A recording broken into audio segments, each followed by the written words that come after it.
When Cowboy Bebop was originally aired on Japanese television in the late 1990s, it revolutionized Japanimation and was later the first real piece of such to be aired in the United States from the early 2000s. In particular, the series was viewed by both casual and serious viewers due to the complexity of the particular episodes, as there were a few themes depicted in the overall world of Cowboy Bebop. These details were never necessarily expounded upon, but the speculative scenario is this: how dangerous was the red-eye epidemic from Cowboy Bebop? The substance makes an appearance in the episode of Asteroid Blues, where, through circumstances in the episode, Spike and the Bebop crew learn about specific details of the drug, and that it was slowly becoming an epidemic throughout the solar system, and had been a major problem for police and law agencies across multiple planets on moons within colonized space. In the episode Ballad of Fallen Angels, Spike learns from Vicious that the Red Dragon Syndicate is actually doing more activities and rapidly trying to expand their influence from the time when he was affiliated with it a lifetime ago. In the episode Ganymede Elegy, as Jet learns on Ganymede, the situation relating to the Red Eye is so broad that all aspects of society are starting to collapse, even with police taking bribes or becoming corrupted to survive. In the episodes of Jupiter Jaws, Faye and the others learn that Callisto is actually a front for Mars producing the refined version of Red Eye, as that was called Bloody Eye,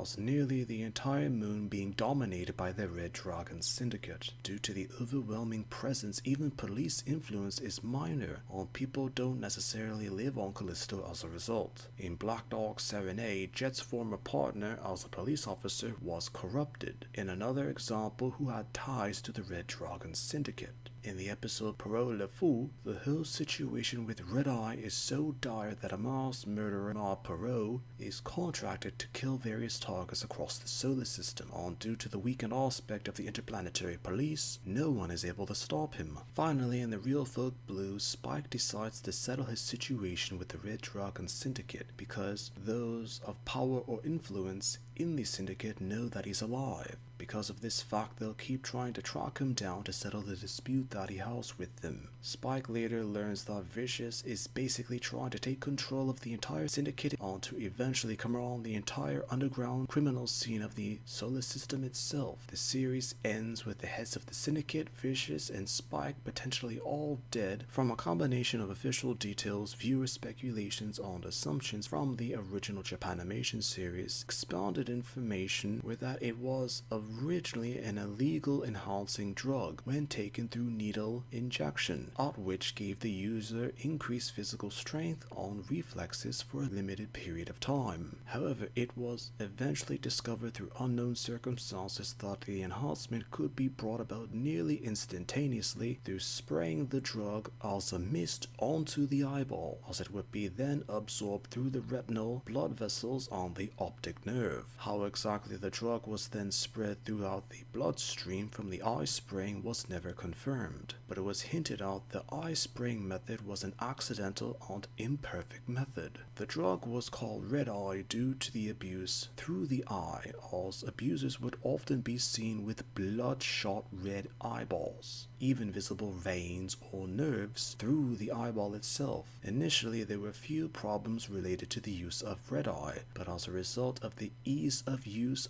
with the drug through retinal spraying, health issues and concerns eventually emerged. Side effects of the Bloody Eye from traits already known were to theoretically enhance other attributes of the individual too, such examples being the traits of Vicious and Asthma from the series. With everything considered with the syndicate, all of the consequences of the use with Red Eye on the refined Bloody Eye essentially crippled the solar system, with it being in such a condition for an extended period of time before the events of Bebop, and more than likely remaining as such for an extended period of time after the events of Bebop as well.